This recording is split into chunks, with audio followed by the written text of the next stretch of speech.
Alright, so first a few preliminaries. So I want to talk about notation. So if A is an element in the group G, what does a to the power m for some integer m mean? Well, let me first say what it's not. It's not a second binary operation that maps the product of G across the integers to G. This is not the way we want to think about exponentiation in a group. A group has one binary operation only. Instead, what we mean by a to the m is a multiplied by itself under the group operation, whatever that is, m times.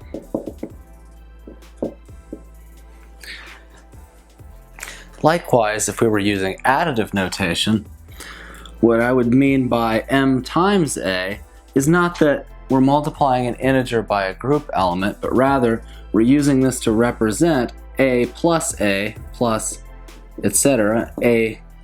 M times. So we're using this to mean repeated multiplication or repeated addition. Not that there is a new operation of exponents or a new operation of multiplication in an additive group, right? We don't have addition and multiplication going on simultaneously. If we do, that's not a group. Now with this in mind, we can define a to the m to the n, where m and n are integers and a is of course a group element, to be equal to a to the m times n. And why is this? Because if you multiply a by itself m times, and a of course always commutes with itself, and then you multiply that by itself n times, what you're going to get is the same. You think about it here, a times a times a, right? And each of these is n copies, or rather m copies of a, and then n copies of m, right? We're going to get n times m copies of a. And because associativity and commutativity are definitely going to always hold for something multiplied by itself like this, then it's going to make sense for us to call a to the m to the n equal to a to the mn.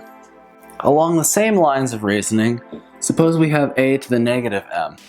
What does this mean? Well, we sort of define this to mean a inverse, since a is a group element, it has an inverse in the set, to the power m in just the way we showed. It's a inverse multiplied by itself m times. And we can just write this as a to the negative m.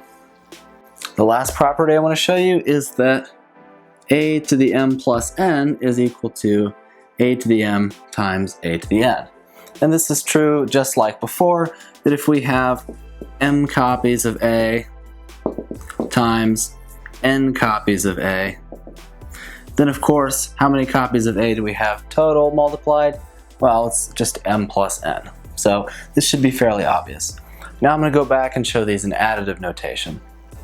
So I said, of course, that if we're representing repeated addition in an abelian group, we're just going to call that m times a, although it's not actually multiplication per se.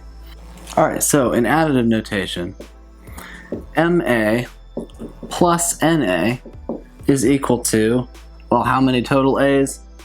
M plus na, right? Similarly, m copies of n times a is going to be equal to mn copies of a. And for the last property, we have that negative ma, if you like, is just going to be m times negative a. So negative a added to itself m times. And whenever we have two elements in an abelian group and our operation is addition, then a minus b is defined to mean a plus b inverse, where b inverse is now written as negative b because we're in an abelian group. Alright, so another preliminary is the division algorithm. We mentioned this before, but I just want to make sure before we use it in a proof that you're on board with me. So if we have, say, some number n, and n is an integer, could be positive or negative, could be any integer, right? And then we have some other number, q, which is in the positive integers. Right now I'm going to use this to mean positive integers. then what we can always do is find some number times q plus some other number such that this is true, right? And then we're going to have m is going to be somewhere in the integers, could be positive or negative, but then r is going to have to be positive or at least non-negative, so that we'll have 0 is less than or equal to r is strictly less than q. Right, so this is just to say that if I divide by a number, divide a whole number by another whole number, what we'll get is a whole number plus a remainder. And we can always do this in such a way so that the remainder is non-negative. So that even if we're talking about negative numbers, what we can do is, for instance, say we're dividing negative 5 by 2, right?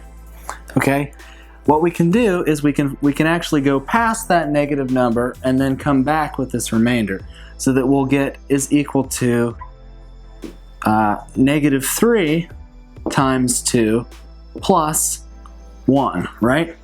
So we could have just done, if we wanted the smallest possible number, or at least distance from 0, we could have chose this to be negative 2 and this to be negative 1.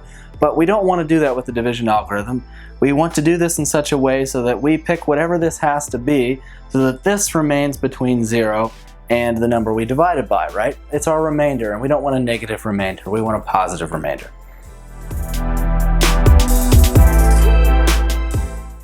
All right, we showed before that the intersection of two subgroups is itself a subgroup.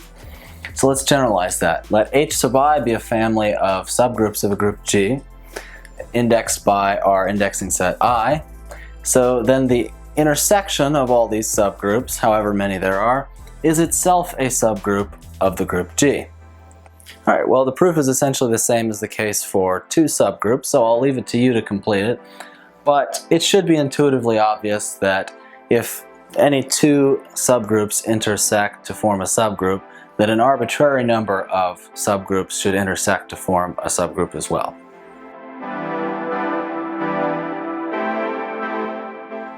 Alright, now let's put this to work. So now let H sub I be the set of all subgroups of a group G containing some subset. So we pick some subset of the group G. It doesn't have to be closed or anything, just some random assortment of elements. And we call that S. And then let the H sub I's be all subgroups of the group G which contain this set S. Then the intersection of all these has to, by this theorem, be a subgroup of G. And since we came up with it by choosing some random subset of G, we're going to call this the subgroup of G generated by the set S. And we denote it by the elements in the set S separated by commas and then in angle brackets. Alright, so why make this somewhat arbitrary construction? Well, what we want to do is pick some elements and then find a subgroup containing those elements. But more specifically, we don't want a bunch of excess elements, we just want the smallest subgroup containing those elements. And if you notice, if they're in one subgroup, H1, say S is in here, and it's in some other subgroup, H2, then the intersection of H1 and H2 is clearly going to be smaller, or at the very worst the same size as one of these two groups. So that the intersection, which we know is a group, right?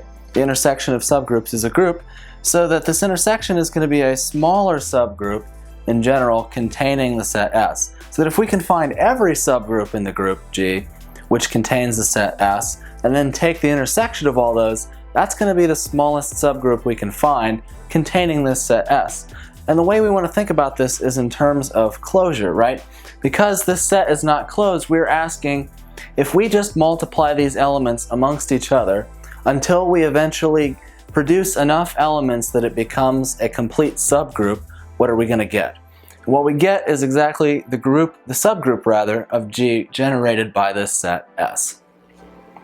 Alright, to make that rigorous, suppose H prime is the smallest subgroup in G containing the set S, right? So S is contained in H prime is a subgroup of G, and H prime is minimal in the sense that it has the least number of elements of any subgroup containing the set S.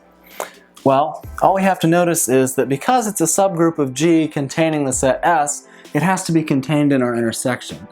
So H prime has to be contained in the intersection in our indexed family of subsets, or subgroups rather, which we said is the subgroup generated by G1 to Gn, right? And then we use the property of intersections that if we're taking an intersection of a bunch of sets, then whatever the smallest set is in terms of cardinality, the intersection can't be any greater than that, right? So if we have, we draw our Venn diagram here, if this set, for instance, has only 3 elements in it, then it doesn't matter what these have in them, their intersection can have no more than 3 elements, right? So by the same principle, the subgroup generated by the set S has to have the same number of elements as H prime, and so it is really true that the subgroup generated by S is going to be minimal in G.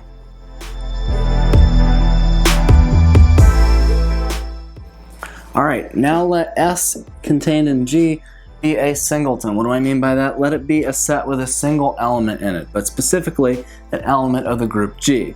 So let S is equal to, we'll say, just G, little g, for some G in the group big G. Okay, now if we consider just the subgroup generated by this one element, in other words, the intersection of all subgroups containing that element, this has a special name. This is called the cyclic subgroup generated by the element G. And we'll just often call it cyclic group for short because we'll just consider this group in its own right, but it is defined technically in terms of a subgroup.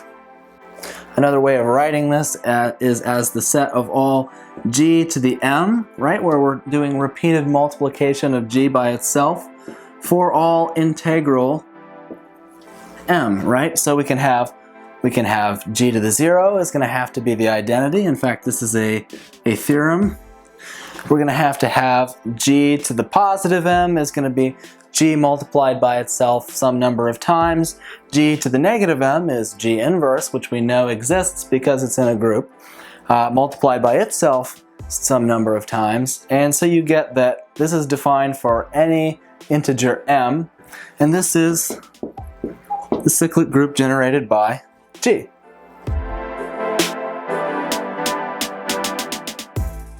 Alright, so every cyclic group is abelian, and this happens primarily because G times G is equal to G times G, right? AB is equal to BA, only A is equal to B. It's pretty trivial. So then you have the more complicated case of G to the M times G to the N is equal to, as we said in the beginning, G to the M plus N. But of course, G to the M plus N is equal to G to the N plus M, because for integers, you can switch that, it's commutative, and that's going to be equal to G to the N times G to the M. In other words, if you multiply G by itself M times and N times, and then multiply them in one order, it's the same as doing it in the opposite order, because you're still doing the same thing, which is multiplying G by itself M plus N times total, and G commutes with itself.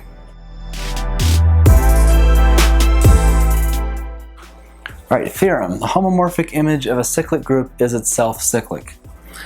Well, in order to prove this, we just have to assume we have some group homomorphism.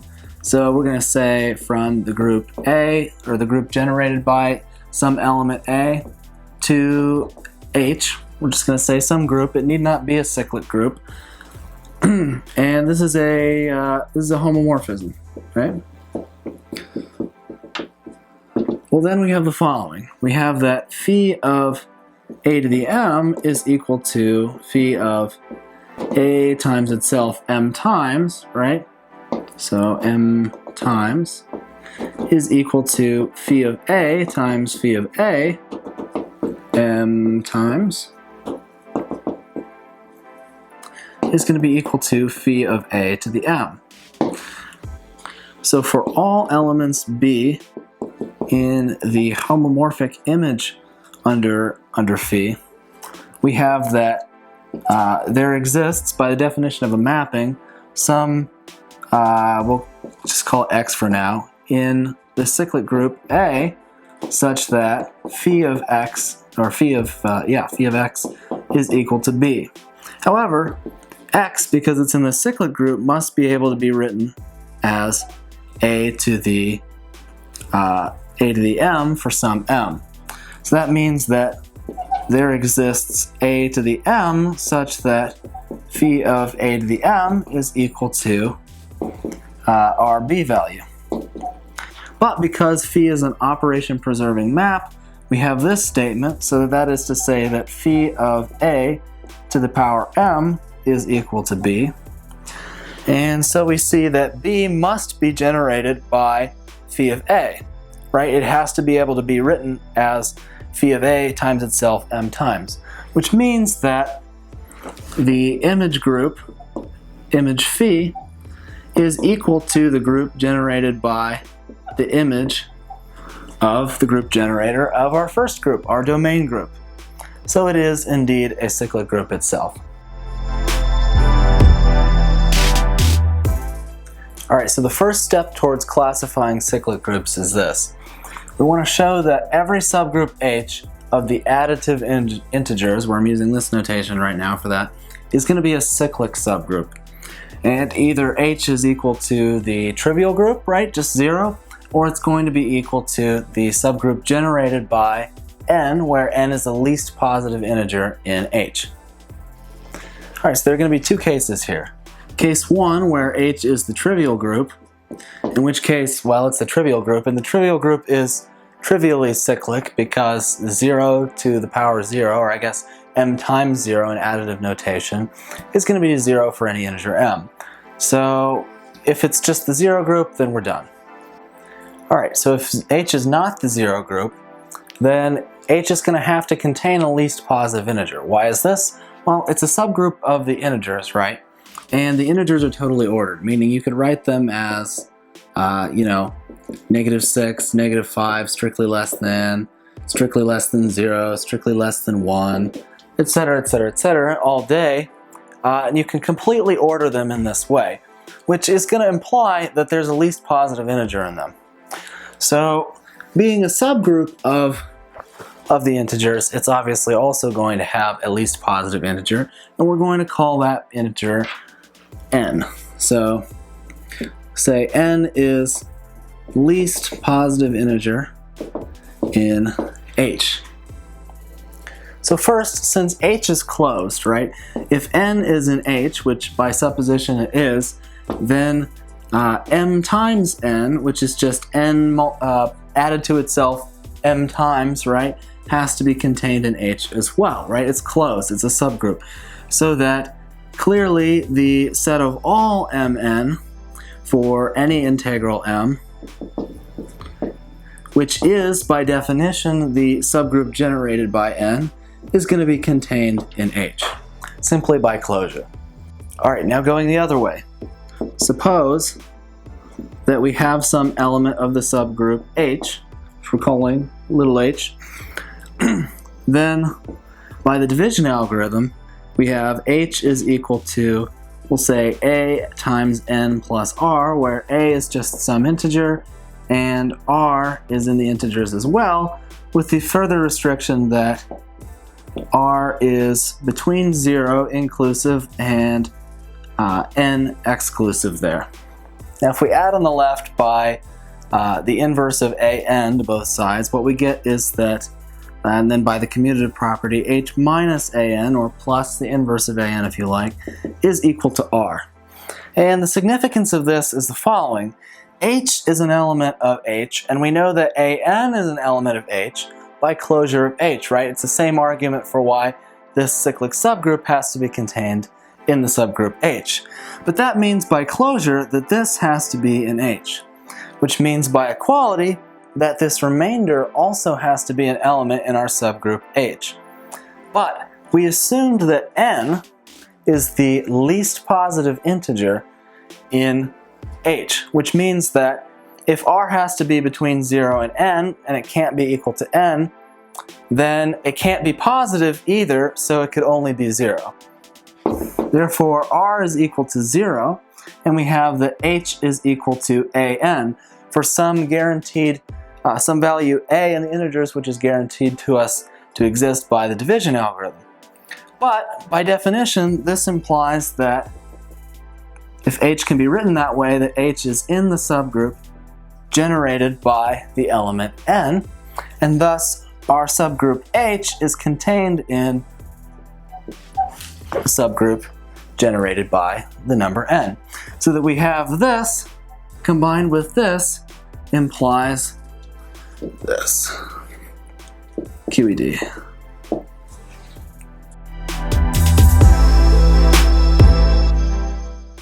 Alright, now we have what I would say is the main theorem of this section, which is that every cyclic group is isomorphic to either the additive integers or the integers mod p under modular addition. That is to say that once we prove this, we will have a complete classification of all cyclic groups, finite or infinite order, up to isomorphism. Alright, so to prove this important theorem, we're going to let G be the group generated by the element G. This is a cyclic group, and then we define a map from the integers to the group G by f of an integer is equal to G to the k, or G multiplied by itself k times. And remember, k can be negative and k can be 0 as well. Now by the definition of a cyclic group, right, cyclic group, we defined group generated by G to mean the set of all G to the k for k in the integers, right? So that is to say, for every element here, there is exactly one k value in the integers such that that gets mapped to this, right? So this is clearly going to be an onto map. Now moreover, if we were to take two integers, say L and K, we have f of k plus L is equal to G to the k plus L is equal to G to the k times G to the L. Recall, just simply because this is multiplication of G by itself k times, and then by itself L times, and then those together, and G commutes with itself. We talked about this in the beginning. So that this is going to be equal to f of k times f of L, right? So that this operation gets translated into this operation, and thus it's a homomorphism. So we conclude that at the very least, f from Z to the group G is an epimorphism, right? It's surjective and it's a homomorphism. So it is an epimorphism. Now we have to split into two cases.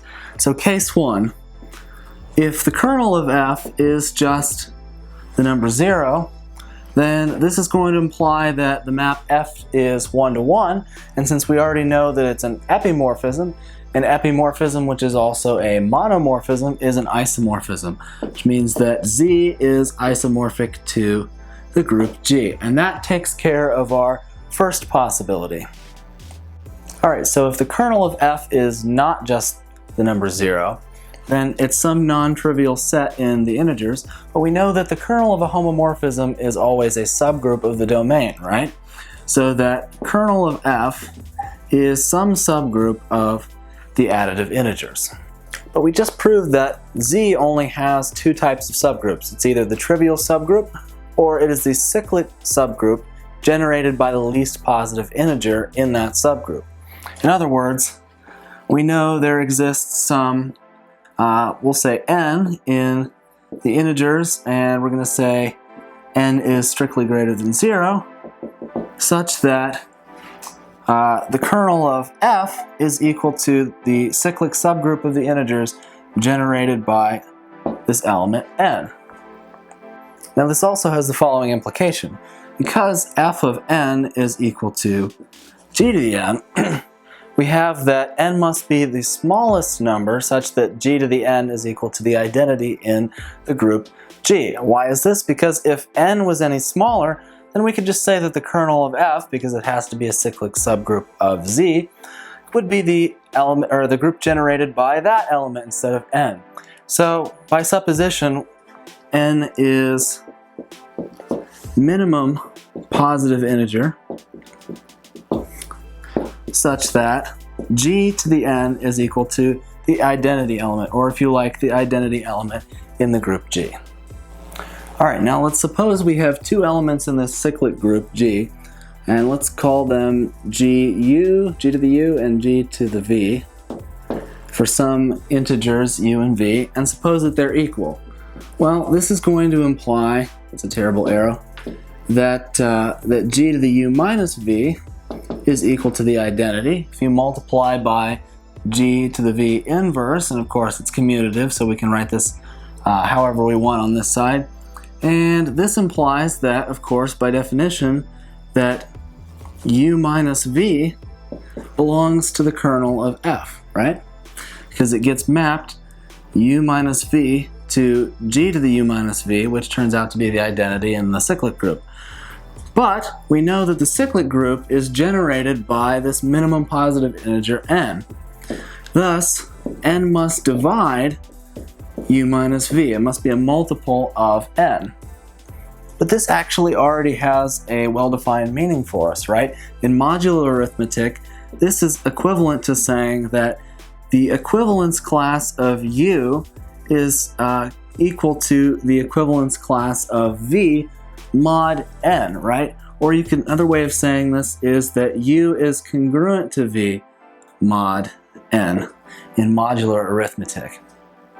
Alright, but this is going to allow us to construct a whole new mapping. So let's take f tilde to be a mapping from the integers under addition modulo n to the group G, defined by f tilde of, we'll say, k, but not just k, but the entire equivalence class of k under modular arithmetic, right? So, in other words, all integers which have the same remainder modulo n as k gets mapped to g to the k. So there's a slight modification of our f.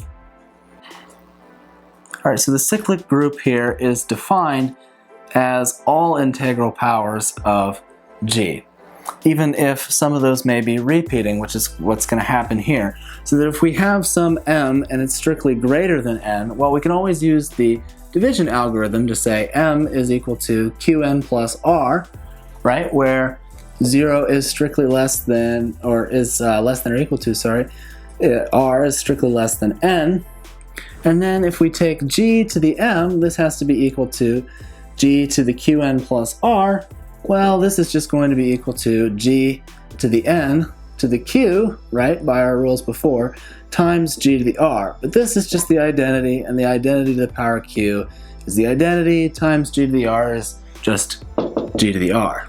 So that we can always find some r between 0 and n, not including n, such that g to the m is equal to g to the r. Okay, so that means that any integral power of g can be written as an integral power of g such that that integer is between 0 and n, not including n. Thus, it must be a power which is belonging to the integers modulo n, which means that f is onto. That's our first important fact. Then we just have f tilde of m, the equivalence class of m, modulo n, plus the equivalence class of k is equal to g to the m plus k is equal to g to the m times g to the k is equal to f tilde of m bar times f tilde of k bar. So it's easier to show in terms of equivalence classes, although you can phrase the integers modulo n either way. Alright, so then if we think in terms of equivalence classes, we already showed that if you have an element which is in the kernel of f, it has to be contained in the cyclic subgroup generated by n. Or in other words, u is congruent to v mod n, right? If u minus v is in the kernel of f. Well, what does this mean for f tilde? Well, if we restrict then mapping from the integers modulo n to g, then we can consider what happens when f tilde of, say, m bar, an equivalence class, is equal to f tilde of k bar, another equivalence class. Well, this simply means the following, that g to the m is equal to g to the k, or, if you like, g to the m minus k is equal to the identity, which means that m minus k is congruent to 0 mod n, or equivalently, m bar is equal to k bar, right? And if these are the same equivalence class, so that f tilde of this equivalence class equals f tilde of that equivalence class implies that the two equivalence classes are the same, then this is considering the elements of Zn to be those equivalence classes, we have a one-to-one relationship there, which means that our epimorphism, f tilde, is also a monomorphism and hence an isomorphism. Thus we conclude that f tilde defines an isomorphism, and thus that z sub n is isomorphic to g. The only assumption we've made here is that it wasn't in the first case, which was that g is isomorphic to the integers. So we only have two cases. Either a cyclic group is isomorphic to the integers under addition, or it is isomorphic to a cyclic subgroup of the integers, namely addition modulo n on the integers, for some n.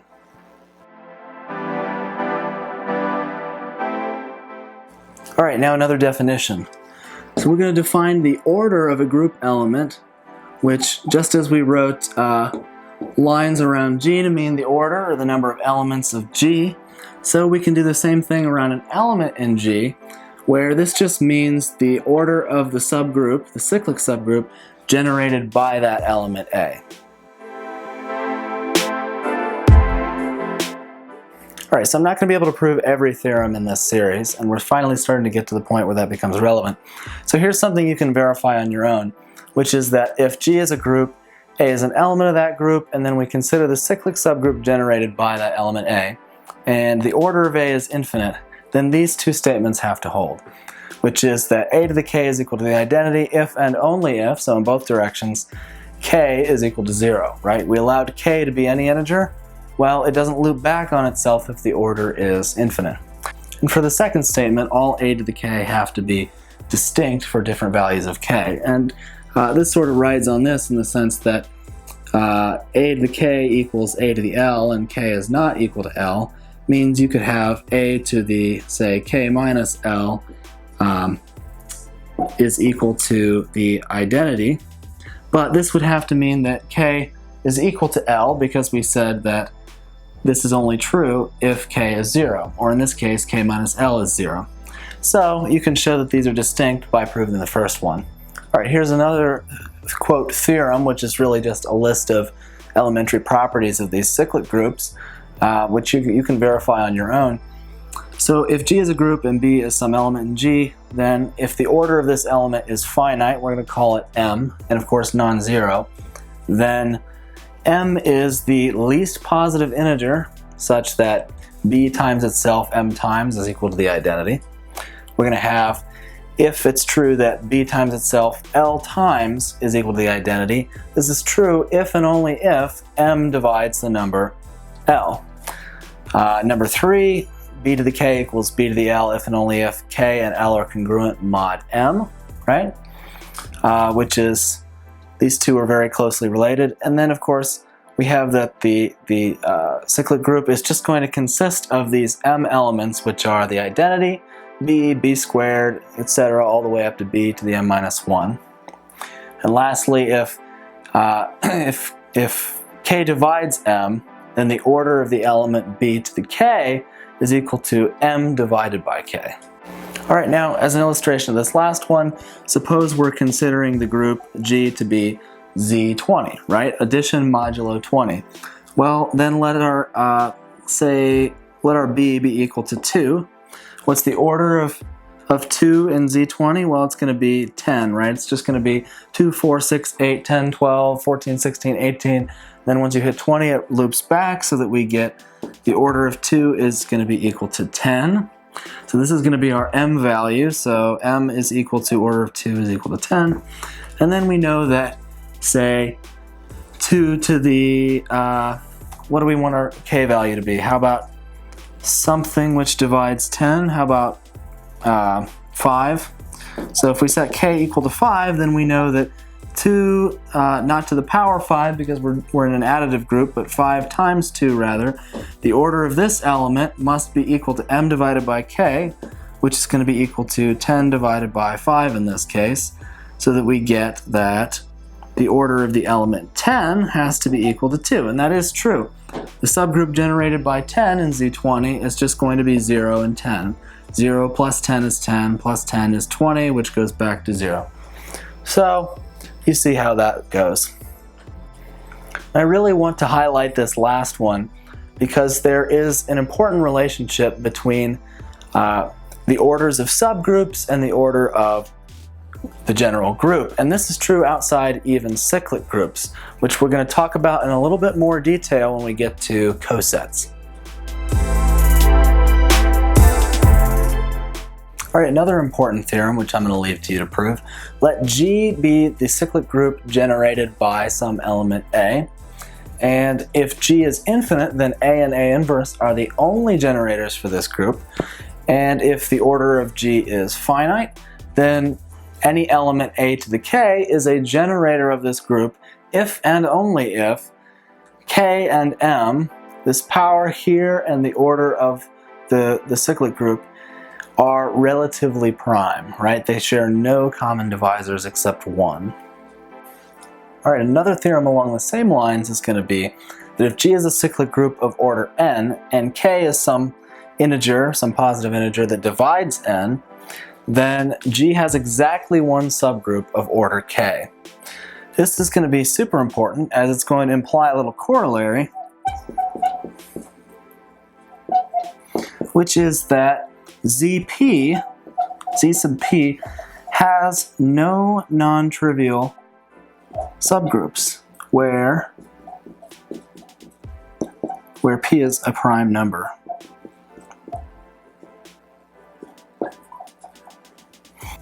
If we have k and m relatively prime implies that a to the k is a generator, then if m is prime, then k and m are always going to be relatively prime, which means that a to the k for every k, so every element in the cyclic group, is a group generator. Hence, you can't get one element which generates some smaller proper subgroup, right? And once you have this deal with exactly one subgroup being generated by each order element, each divisor of our group order, then we see that a prime order cyclic group cannot have any non-trivial subgroups.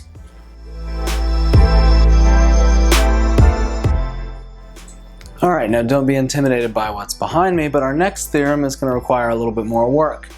So what we want to show is that if a group G has only finitely many subgroups, then that group is itself a finite group. And we didn't say finitely many subgroups with finite elements each. Finitely many subgroups, period. So first we're going to have to show that this lemma is true up here. So I have everything written out so that I don't quite improvise as much. So this lemma says the following, that every group is a union of cyclic subgroups. So how do we show this? Well, we'll let H sub I denote the set of all proper subgroups of the group G. Now, G is either equal to the union of them or it's not equal to the union of them because, any statement has to be true or false. If G is not the union of its proper subgroups, then the set G without that union is non-empty. So if we let an element be in that set, and then we call the cyclic group generated by that element just by x to the k for all integers k, as opposed to talking about it as all subgroups with the intersection of all subgroups which contain that element, because there are none, clearly this is still a subgroup of G, right? We're still going to have closure, we're still going to have associativity and inverses by the inverse of x to the k is going to be x to the negative k, etc., etc. So it's still going to be well defined as a group, but like I said, x is not in any proper subgroup of G, h sub I, for all I. Now, this implies that it has to be a subgroup of G, but not a proper subgroup of G, and hence the group generated by x is equal to G, so that G is in that case a cyclic group itself, and trivially it's a union of cyclic groups. Alright, so now suppose instead that this is not true, that G is equal to the union of its proper subgroups.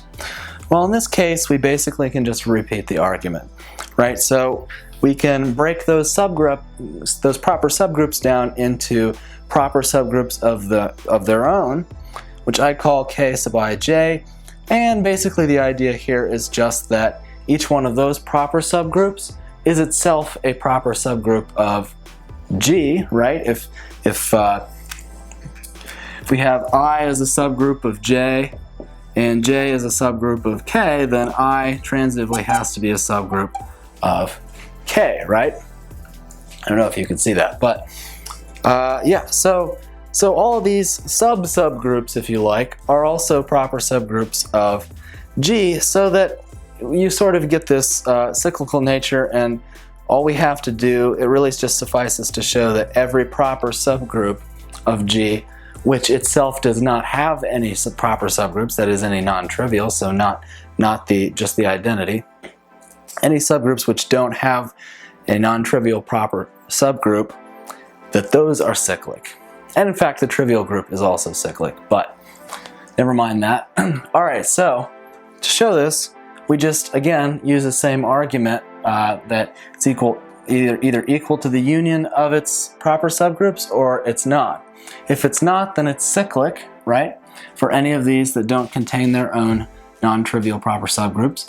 But then if it's not that case, then it has to be the union of its non-trivial proper subgroups, but it has no such non-trivial proper subgroups, only the trivial subgroup, in which case the trivial subgroup is trivially cyclic, so that all of these groups, all these subgroups, are going to be cyclic groups. And because we can break each proper subgroup down into these proper subgroups which don't contain non-trivial proper subgroups and are therefore cyclic, then we can break transitively G down into cyclic subgroups. That's the idea behind this. So that G ends up being a union of cyclic subgroups. Alright, now the second part, this theorem. If a group G has only finitely many subgroups, then G is finite. Well, by this lemma, we can write G as a union of cyclic subgroups, right? Which we're just indexing h sub I with I in an index set.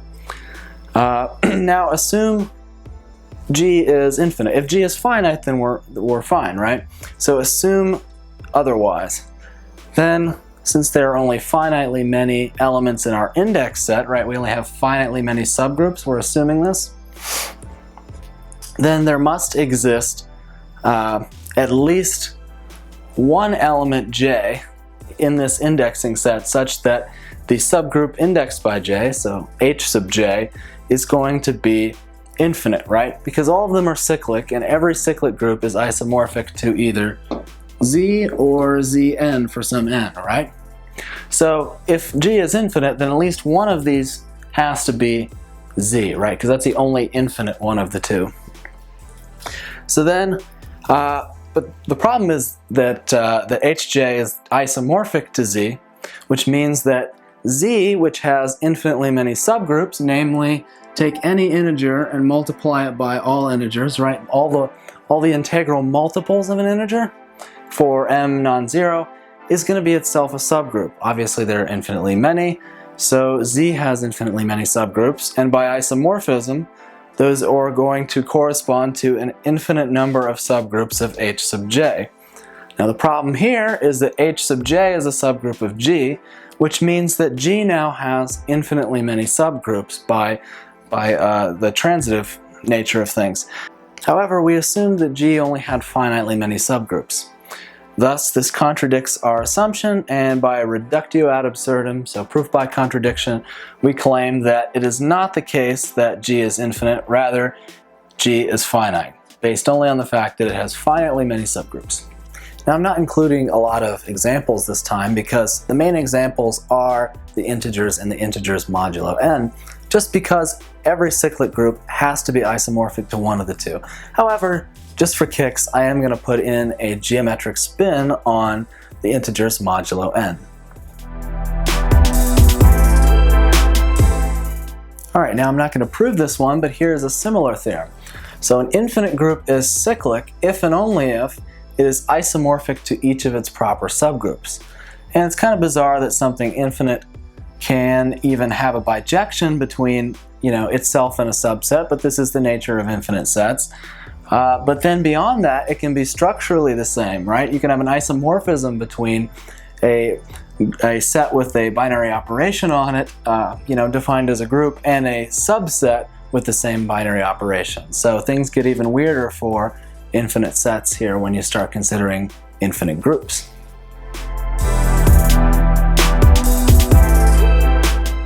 So now as an example, I'd like to talk about the special orthogonal group. And what this is in 2 dimensions is the set of all linear transformations which can be parameterized in this form for some real number theta, which visually is rotating our two axes, x and y, to new axes, x prime and y prime, by some angle theta counterclockwise, right? So we want to consider all linear transformations of this form, and this is actually going to turn out to be a subgroup of the general linear group in 2 dimensions, over the field of real numbers, if you like. So that one way I can define the special orthogonal group in dimension 2, if you like, is as these types of matrices. And an equivalent way, if you're more linear algebra savvy, is to define it as all matrices in GL of 2 satisfying 2 properties, namely M times M transpose is equal to the identity matrix, and the determinant of M is equal to positive 1. So these are actually totally equivalent because it can be parameterized in this form. This has a little bit more geometric meaning. We think of rotation counterclockwise by angle theta, but it's the same general idea. And in particular, what I want to do is look at the discrete subgroups of this group. So this is not a discrete group in the sense that it is parameterized and has matrix elements, right, each of which is a group element for every real number theta. This is definitely not a finite group. It is very, very infinite. And I want to look at finite subgroups of it specifically here. So I want to look at those matrices of the form cosine of 2 pi over n, negative sine of 2 pi over n, sine of 2 pi over n, and cosine of 2 pi over n. This is going to constitute a subgroup of this, and the way to see this is just the following. Let's just do it visually. So if we're sitting in our xy plane, and we start out at this point, which is going to be 1, 0, then a repeated application for a fixed n of this, let's just say n is equal to 3, what you're going to get is a rotation by angle. You think of this as a vector if you want, or a point, doesn't matter. N is equal to 3, we're going to rotate by angle 2 pi over 3 counterclockwise. So what's that going to be? That's going to get you out here, right? Or I guess it would be more accurate to say it'd be right here. And you're still going to be distance 1 from the origin.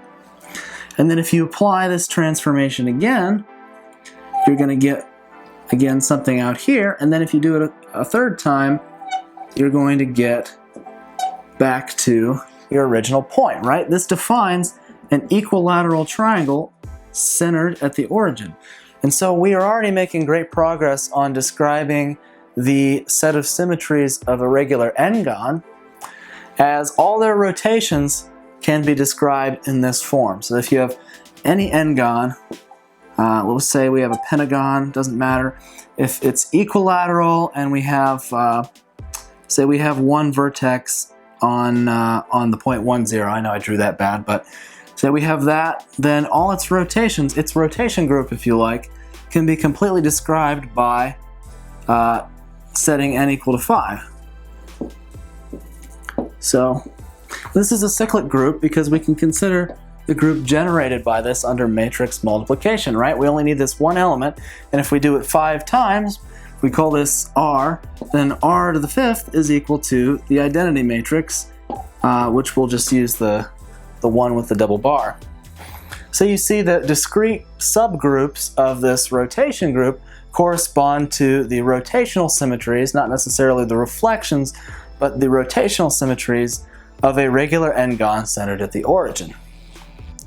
But if you recall, we also showed that all cyclic groups are isomorphic to either the additive integers or the integers under addition modulo m for some m value, right? So that means that if we put it this way, and then we also said that n, whatever the order of the cyclic group is the least positive integer such that the generator to that integer is equal to the identity. Well, in the case of in the case of 5, right, what does it take? It takes 5 rotations to get back to the identity. That is the minimum number. So the order is 5, and you're going to notice that this is going to be isomorphic to Z5, remarkably. And likewise, for any positive integer n, this is going to be a finite group, so it's not going to be isomorphic to Z, but rather Zn. So that we get that modular arithmetic is completely equivalent to rotation of regular polygons in the plane.